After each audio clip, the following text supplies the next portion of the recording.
tous et bienvenue sur le plateau d'À la Source. Voici les titres que nous allons développer dans cette édition. En France et en Belgique, les évêques prennent des mesures pour lutter contre le coronavirus. À Paris, des fidèles peuvent de nouveau vénérer la couronne d'épines du Christ qui a survécu à l'incendie de Notre-Dame de Paris. Reportage dans ce journal. Et puis au Mexique, la condition des femmes est de plus en plus critique. L'Église catholique témoigne son soutien aux femmes avant la mobilisation du 9 mars prochain. Enfin, dans notre dossier, nous retrouverons Laura Pettinaroli, maîtresse de conférence à l'Institut catholique de Paris et spécialiste de l'histoire du Saint-Siège. Avec elle, nous parlerons de l'ouverture très attendue des archives du Vatican sur la période du pontificat de Pie XII entre 1939 et 1958. Un événement exceptionnel qui fait la joie des historiens. On en parle avec elle tout à l'heure, juste après le journal. Et nous ouvrons ce journal en France. Plusieurs diocèses ont mis en place des mesures d'hygiène pour lutter contre la propagation du coronavirus. Dimanche dernier, premier dimanche de carême, de nombreux fidèles ont pu constater des changements dans leurs églises et dans la liturgie. Nous nous sommes rendus dans la paroisse Notre-Dame-des-Champs à Paris à la rencontre des catholiques impactés par ces mesures. Reportage Sophie Duchella. Ce dimanche à Paris, les paroissiens se sont rendus compte avec surprise qu'il n'y avait plus d'eau dans leur bénitier. C'est une des 6 mesures prises par le diocèse en réaction à la propagation du coronavirus. Ici, à Notre-Dame-des-Champs, la messe du soir est introduite par un mot quelque peu insolite. Eh bien, je voudrais, au début de cette Eucharistie, vous transmettre les consignes données par Monseigneur aux petits vendredi après-midi pour éviter la propagation du coronavirus. Il n'y aura plus de gestes de paix pour éviter de se serrer la main entre voisins. On ne peut recevoir la communion que dans la main et non pas sur les lèvres. Outre ces mesures qui concernent les fidèles, les ministres doivent quant à eux communier par intinction et redoubler d'attention lors du lavement des mains. Ces consignes qui s'appliquent jusqu'à nouvel ordre ont été plutôt bien accueillies par les paroissiens. Il y a plusieurs manières de se faire passer la paix du Christ et en évitant de se serrer les mains, on peut quand même communiquer, être en lien les uns avec les autres, donc ça ne me dérange absolument pas et je comprends tout à fait. C'est vrai que j'avais l'habitude de communier sur la langue, mais je comprends tout à fait les mesures qui sont prises et ça me paraît, je pense que c'est acceptable et ça, pour lutter contre une épidémie, il y a des moyens à prendre, donc c'est bien de les prendre, c'est raisonnable. On a prié pour les personnes qui étaient atteintes par le virus et pour les personnes aussi qui luttaient contre le virus. Voilà, c'est ce qu'on peut faire aussi en tant que chrétien, je pense, par la prière. Voilà, penser aux personnes qui sont atteintes. De nombreux diocèses de France sont maintenant concernés par les mêmes règles et dans l'Oise, l'Église a même fait suspendre les célébrations jusqu'à nouvel ordre. Des mesures similaires ont été prises en Belgique et dans plusieurs diocèses de France, Nantes, Rennes, Lille, Lyon ou encore Marseille. Et puis dans le diocèse de Beauvais où le virus a provoqué la mort de 2 personnes, l'évêque Monseigneur Gonin a décidé de supprimer toutes les messes dominicales. Il a invité chaque fidèle à prier et invoquer quotidiennement les bienheureuses carmélites de Compiègne. Les messes et les célébrations publiques sont également suspendues dans le diocèse de Vannes où un nouveau foyer a été découvert. Ces mesures ont suscité de nombreuses réactions et parfois des polémiques significatives. Dans un texte publié sur le site internet de son diocèse, Monseigneur Pascal Roland, l'évêque de Belley-Ars, a dénoncé la panique collective autour du coronavirus. Il estime notamment que cette peur traduit, je cite, « notre rapport faussé à la réalité de la mort ». Il a également affirmé qu'il refusait de fermer les églises de son diocèse. Selon lui, je cite, « une église n'est pas un lieu à risque, mais un lieu de salut et doit demeurer ce qu'elle est, un lieu d'espérance ». Puis ce mardi se tenait le conseil permanent de la Conférence des évêques de France. Vincent Némon, porte-parole adjoint de la CEF, revient sur ces nouvelles mesures de prévention. Il n'est pas absurde que les catholiques, qui sont aussi des citoyens, se conforment à ce que l'État leur demande. C'est quelque chose que l'on connaît depuis 2000 ans et Jésus lui-même en a parlé. Donc je crois que là-dessus, on peut être aussi assez tranquille et se dire que obéir à des injonctions de l'État sur ces questions sanitaires, ce n'est pas perdre son âme. Il ne faut pas voir là-dedans une sorte de servilité ou de collusion avec l'État, c'est simplement une mesure de précaution qui est prise, parce que de fait, les questions sacramentelles ne sont pas magiques et que le virus peut se propager aussi lors d'une messe et qu'on n'est pas protégé par l'eau bénite ni par le corps du Christ. Donc ça, je pense qu'il faut être assez simple là-dessus et pouvoir dire très clairement qu'il est sage de prendre ces mesures, qui sont d'ailleurs temporaires, rappelons-le. Et ce dimanche, à l'issue de l'Angélus, le pape François a annoncé qu'il ne participerait pas en personne aux traditionnels exercices spirituels de carême avec la curie romaine à Aricia. Il restera au Vatican pour se soigner. Il a précisé qu'il souffrait d'un simple rhume. À Rome, toujours, le pape vient d'annoncer qu'il invitait l'Église à vivre une semaine Laudato Si consacrée à l'écologie. Elle doit se tenir du 16 au 24 mai prochain. Nous vous proposons de visionner un extrait de la vidéo de présentation publiée par le Saint-Siège. Campaña global en ocasión del 5º aniversario de la carta encíclica Laudato Si sobre el cuidado de la casa común. Renuevo mi llamado urgente a responder a la crisis ecológica. El clamor de la tierra y el clamor de los pobres no dan para más. Cuidemos la creación, don de nuestro buen Dios creador. Celebremos juntos la semana Laudato Si. Que Dios los bendiga y no se olviden de rezar por mí. Dans l'actualité internationale, la situation est de plus en plus tendue entre la Turquie et la Syrie. Le président turc Recep Tayyip Erdogan a annoncé ce dimanche l'intensification des frappes aériennes sur la province d'Idlib, dans le nord-ouest de la Syrie. La Turquie cherche à obtenir le soutien de la communauté internationale dans cette offensive. Pour faire pression sur l'Union européenne, le président turc a mis à exécution sa menace de laisser passer les migrants qui voudraient se rendre en Europe, notamment par la Grèce. Depuis cette décision, des milliers de réfugiés se retrouvent pris en étau entre les autorités turques et grecques. La ville d'Athènes est par exemple en première ligne. Elle a annoncé dimanche 1er mars avoir bloqué l'entrée sur son territoire de près de 10 000 personnes en 24 heures en provenance de Turquie. Le père Maurice Joyeux fait partie des JRS, le service jésuite des réfugiés international. Il a été interrogé par nos confrères de Vatican News et nous explique ses craintes sur la situation humanitaire. On craint beaucoup, il ne s'agit pas de dramatiser, mais d'être dans le réel. Il est sûr que Erdogan est en grande difficulté en Turquie parce qu'1 million de ces gens, de réfugiés du côté de la zone d'Idlib sont en train d'essayer d'entrer dans le pays et le pays a déjà 3,7 millions de réfugiés sur son territoire. Donc par négociation ou par prise d'otage, au fond, Erdogan envoie à travers des passeurs qui se font beaucoup d'argent les gens vers l'Europe. Mais c'est la Grèce qui va subir ça en premier. Donc il faut absolument que les Balkans se réouvrent. Il faut absolument que les nationalismes hongrois, bulgares, polonais, autrichiens s'ouvrent un peu à une solidarité absolument urgée. On n'évitera pas d'avoir à faire un effort supplémentaire en Europe, en France aussi, pour être au niveau des drames guerriers en cours, en fait. Nous partons à présent en Amérique centrale. Selon les sources officielles, au Mexique, 10 femmes sont tuées toutes les 24 heures. Depuis 2015, les féminicides ont augmenté de 136%. Le Mexique a été bouleversé récemment par le meurtre sauvage d'une jeune femme de 25 ans par son conjoint. Lundi prochain, le 9 mars, les femmes sont appelées à arrêter toute activité et à se mobiliser pour une journée de chômage national. Les évêques mexicains ont également manifesté leur soutien à la mobilisation. Sur place, nous avons contacté Violeta Lara González, journaliste, militante et féministe mexicaine. Elle nous explique les enjeux de cette journée, notamment pour les catholiques. On l'écoute.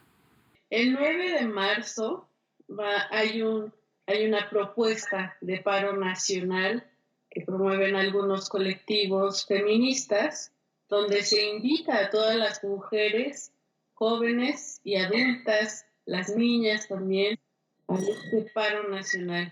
Un día sin mujeres. En últimos días se han pronunciado a favor de este paro nacional, incluso ellos mencionan que ya hay una iniciativa en la curia para que si las mujeres trabajadoras de la iglesia deciden guardarse ese día y de y formar parte de este paro nacional, pues no haya ningún tipo de señalamiento. Hacen una invitación, por ejemplo, a la oración, a pedir a través de la oración que pues todas estas situaciones vayan desapareciendo.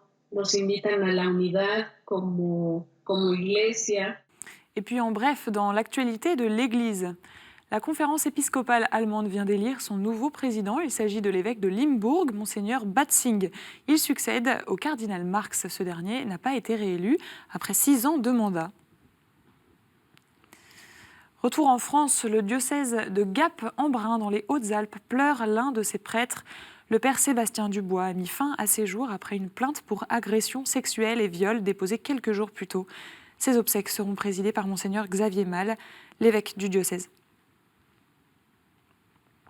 Enfin, à Paris, comme chaque année pendant le carême, la couronne d'épines est présentée à la vénération des fidèles chaque vendredi. Un événement devenu exceptionnel cette année, la précieuse relique a été sauvée des flammes lors de l'incendie de Notre-Dame de Paris, où elle était conservée. La couronne d'épines est désormais au Louvre. Pour les fidèles, elle reste un objet de vénération. Reportage Ophélie Marien.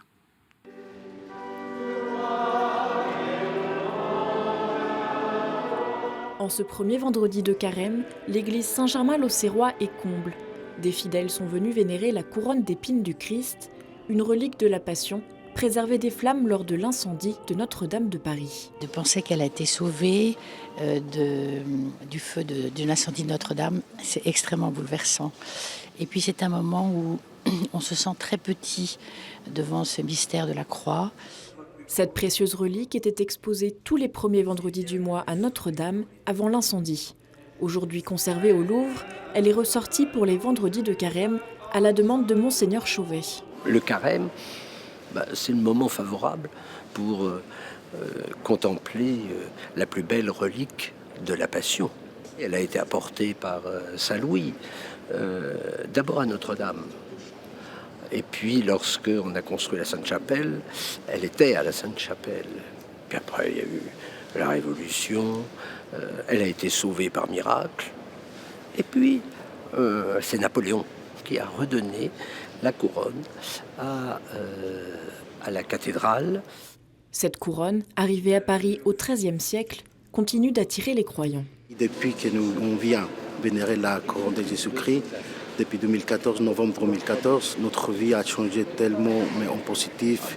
Et chaque fois qu'on vient ici, on sent la paix, la tranquillité. Quand je vois les gens qui sont là, quand je vois la qualité de la prière, la qualité du silence, je me dis, je suis sûr que c'est celle du Seigneur. La couronne sera proposée à la vénération des fidèles chaque vendredi de carême à Saint-Germain-l'Auxerrois jusqu'à Pâques. Voilà pour les actualités retenues ce mardi. On retrouve maintenant la chronique de Valérie Roberge-Dillon.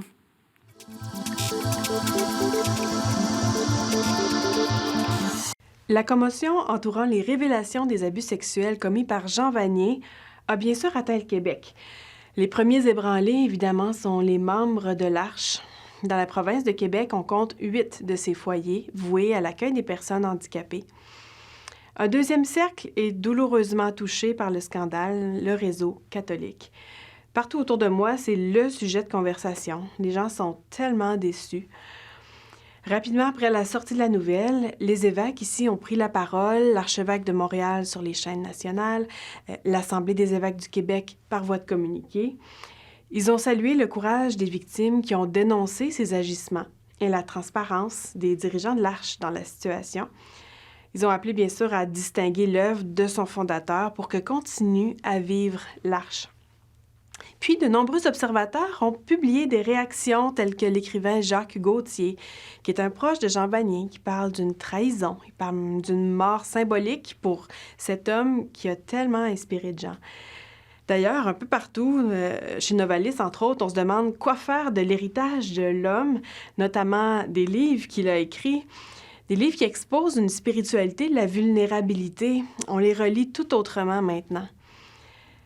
Sous un autre angle, en réaction à certaines analyses, le rédacteur en chef du magazine Le Verbe, Antoine Malenfant, invitait à dépasser les tentations de céder à la méfiance, oser continuer à aimer notre mère, l'Église, Oser continuer à nous laisser inspirer par des modèles. Oser s'investir dans nos amitiés, même si, oui, il existe le risque d'être trahi. Donc, une onde de choc qui continue de s'étendre et de provoquer émotion et réflexion profonde. Merci Valérie, et tout de suite, c'est le dossier.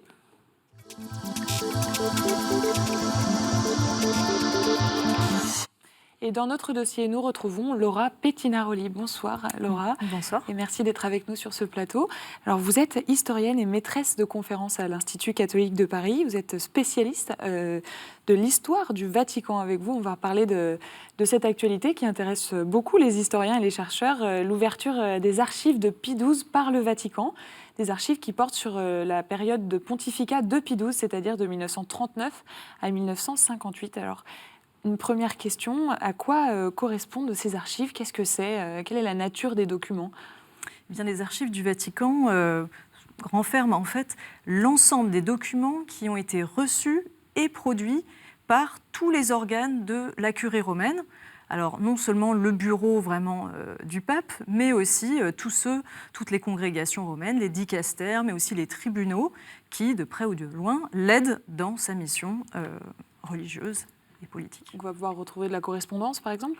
Tout à fait, de la correspondance diplomatique. Donc ça, c'est évidemment des sources vraiment prisées par les historiens, tout ce qui est relations avec les États, mais aussi durant cette période des relations avec les organisations internationales, par exemple, qui vont apparaître. Mais évidemment, il y a aussi toute la correspondance avec les églises locales, avec les évêques, puis toutes sortes de documents qui sont vraiment intéressants. Ça va du dessin d'enfants à des offrandes qui peuvent être faites parfois du bout du monde. Alors pourquoi ces archives sont ouvertes maintenant? Elles n'avaient jamais été ouvertes auparavant? Alors, ce qu'il faut rappeler, c'est que les archives vaticanes sont ouvertes aux chercheurs depuis la fin du XIXe siècle. C'est le pape Léon XIII qui avait pris cette initiative en 1880-81. L'idée était vraiment d'ouvrir ces documents, ce patrimoine finalement, aux chercheurs. Alors à l'époque, il avait ouvert surtout les documents de la période médiévale et moderne, les documents jusqu'en 1815. Et puis progressivement, différents papes, ça a été le cas de Pie XI par exemple, mais ensuite d'autres papes, notamment Jean-Paul II, ont ouvert différents fonds. Et puis, plus récemment, donc on a eu, il y a une quinzaine d'années, en 2003-2006, l'ouverture des archives Pie XI, pour la période de l'entre-deux-guerres. Et finalement, 16 ans plus tard, l'ouverture des archives Pie XII, qui était effectivement très attendue par la communauté des chercheurs, et puis au-delà, par le grand public. Alors, ce sont des archives qui sont ouvertes seulement aux chercheurs? Oui, exactement. En fait, lorsqu'on fait la demande d'accès, il faut justifier d'un titre universitaire. En général, c'est un diplôme de second cycle, mais il y a aussi toutes sortes de chercheurs, plus largement, des religieux, des religieuses, des prêtres peuvent aussi faire ces demandes, mais quand même dans une logique qui est historique, de recherche historique, ou alors c'est le cas des recherches pour les procès de béatification, par exemple. Alors pourquoi avoir attendu lundi, donc hier, pour les ouvrir, ces archives? Alors, la date précise du 2 mars, c'est vrai qu'elle a été choisie de façon assez symbolique pour marquer un anniversaire, l'anniversaire de l'élection du pape Pie XII comme pape, le 2 mars 1939. Donc voilà pour la date précise. Et puis après, pourquoi justement en 2020 là, c'est vraiment la décision souveraine du pape. Il n'y a pas de loi comme il peut en exister dans d'autres États, des délais trentenaires par exemple pour l'ouverture des archives, ça se fait pontificat par pontificat. D'où ce côté un petit peu effet d'aubaine pour les historiens, le côté marquant de cette ouverture, parce que dans la carrière d'un chercheur, ces ouvertures d'archives ne se font qu'une fois ou deux fois. Donc c'est très important pour nous. Alors ces archives concernent une période particulière, la période de la Seconde Guerre mondiale, donc de 1939 et après la guerre jusqu'à 1958. Les médias ont beaucoup parlé effectivement de Pie XII avec ses archives. Qu'est-ce qu'on attend justement? Qu'est-ce qu'on va pouvoir découvrir? Quelles sont les grandes attentes des historiens sur cette personne, sur Pie XII? Alors c'est vrai que la question qui attire le plus l'attention, c'est vraiment celle de la guerre. Et ça ne date pas d'hier. Depuis les années 1960, à partir du moment où la polémique sur les silences du pape vis-à-vis notamment du génocide juif a été une question de plus en plus prégnante, il y a eu des demandes d'ouverture d'archives dès les années 1960. Donc voilà, on est vraiment dans la longue durée. À partir de là, le Vatican avait fait un premier effort, si vous voulez, de publication des documents, de publication. Donc ça avait été la publication dans les années entre 1965 et 1981, 11 volumes de cette taille-là à peu près avaient été édités, donc surtout des sources diplomatiques. Donc ça avait donné un premier accès aux chercheurs avec des sources vraiment du Vatican. C'est les seules archives qu'on possède, en tout cas jusqu'à aujourd'hui, ces 12 volumes? Alors oui, voilà, ces 11 volumes, effectivement, ce sont vraiment des éditions de documents retranscrits par souvent par une équipe de jésuites, en fait, qui avait travaillé dans les archives du Vatican. Mais les simples chercheurs ne pouvaient pas avoir accès aux originaux. On les avait seulement dans ces ouvrages. Et alors, justement, est-ce qu'on a appris des choses déjà ou pas encore? J'imagine que ça va prendre beaucoup de temps. Alors, ce qu'il faut savoir, c'est qu'il y a déjà une énorme bibliographie, beaucoup de livres qui ont été écrits sur le pontificat du pape Pie XII et notamment sur son action pendant la Seconde Guerre mondiale. À partir de ces 11 volumes, mais aussi à partir d'autres sources, des archives d'autres États, etc. Donc on sait déjà un certain nombre de choses, et si on se pose la question, qui est celle qui est lancinante en fait, dans les médias, de savoir quelle a été l'attitude publique, est-ce qu'il y a eu une dénonciation publique, cette question-là, en fait on a déjà la réponse. Donc pour les historiens, l'enjeu c'est plutôt d'aller voir ce qu'il y a dans les documents qui vont nous permettre de mieux recontextualiser ces prises de position ou ces non-prises de position en public. Vous dites on a déjà la réponse et il n'a pas nommé les Juifs en particulier, mais il a quand même dénoncé la Shoah. Alors, déjà, on n'utilisait pas le terme de Shoah à l'époque, mais effectivement, il a dénoncé un certain nombre de violations des droits humains, comme on les appelait à l'époque, dans un certain nombre de discours, notamment son radiomessage de Noël 42, mais sans mentionner effectivement les Juifs. Donc de cela, on n'ira pas tellement plus loin, effectivement. Est-ce qu'on s'attend à avoir de belles surprises, justement, sur cette période ? Alors, sur la période de la guerre, des surprises, certainement, hein, parce que ce sont des fonds qui sont très, très vastes. Et ça, il faut en avoir conscience, hein, rien que dans les archives apostoliques vaticanes, donc un des fonds, qui est un petit peu le fonds central, c'est 120 fonds nouveaux qui vont être mis à disposition. À cela s'ajoutent d'autres fonds de dicaster, notamment les archives pour les relations avec les États. Et pour ce fonds en particulier, les documents sont en fait plus importants pour ces 20 années que pour l'ensemble des pontificats précédents, du 19e et du début du 20e siècle. Donc des surprises, c'est sûr. Ouais. Il va y en avoir. Ouais. Alors, on a beaucoup parlé, et on parle beaucoup dans les médias de cette période de la guerre. On l'a vu, la période du pontificat continue jusqu'à 1958. Mais il va y avoir d'autres choses. Qu'est-ce qu'on peut découvrir justement sur cette période après-guerre ? Effectivement, hein, la période d'après-guerre, elle est extrêmement riche, que ce soit au niveau politique. On pense à la guerre froide ou à des niveaux plus nationaux. C'est les grands temps aussi de la démocratie chrétienne, en Italie par exemple. Donc que ce soit au niveau politique, mais aussi sur le plan religieux, hein, il y a des enjeux très importants qui se jouent dans cette époque, parce qu'on est vraiment dans les prémices du Concile Vatican II.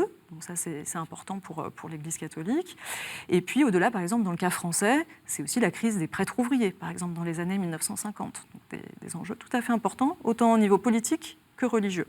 On peut dire que le Vatican est un carrefour social, politique, religieux, justement, et source de beaucoup d'informations. Oui, exactement. Il reçoit énormément d'informations et puis il cherche de l'information. Souvent, on trouve dans les archives vaticanes des enquêtes qui sont faites à l'échelle mondiale sur des phénomènes aussi variés que la question scolaire, la question du communisme, etc. Et donc, on a une vision mondiale d'un certain nombre de phénomènes, et ça, on peut le trouver finalement que dans ces archives-là. C'est quand même un des lieux très importants pour avoir cette vision globale qui est si importante aujourd'hui. Alors vous l'avez dit, la quantité des archives est très importante. Il va falloir combien d'années pour venir à bout de tous ces documents ? Alors, combien d'années, et puis selon quelle organisation aussi de la recherche. Alors, c'est vrai que le travail du chercheur, il se déroule de façon assez lente. Hein. On prend le temps de dépouiller des documents, de parfois dépouiller un fonds. Ça va prendre plusieurs mois, hein, clairement. Et puis après, on le recontextualise avec d'autres sources, venant d'autres fonds. On essaie de bien comprendre les logiques institutionnelles, sociales. Ça prend du temps, évidemment, au niveau du chercheur individuel. Ce qu'il y a, c'est qu'on essaie aussi de se regrouper pour travailler, pour mettre en valeur aussi des fonds, pour éditer des sources. Et ce travail-là, d'organisation de la recherche, on a commencé à le mener avec un certain nombre de collègues d'universités françaises, et en particulier en partenariat avec l'École française de Rome, pour être plus efficace et puis soutenir aussi les jeunes chercheurs qui vont se lancer sur ce chantier qui va durer un certain nombre d'années, effectivement. Ça va être un véritable travail de fourmi. Vous, en tant qu'historienne, qu'est-ce que vous allez aller chercher, justement, personnellement ? Alors, plus personnellement, je pense que j'attends d'aller voir justement les inventaires et les premiers documents lorsque je me rendrai au printemps à Rome. Mais je pense continuer quand même chacun un petit peu ses petits dossiers. Et j'ai longtemps travaillé notamment sur le monde russe. D'importants enjeux, évidemment, qui concernent cet espace pour la période, que ce soit pour la période de la guerre ou de l'après-guerre. Donc, c'est évidemment un sujet qui m'intéresse en premier lieu. Très bien. Merci beaucoup, Laura Pettinaroli, d'être venue nous éclairer sur ce sujet.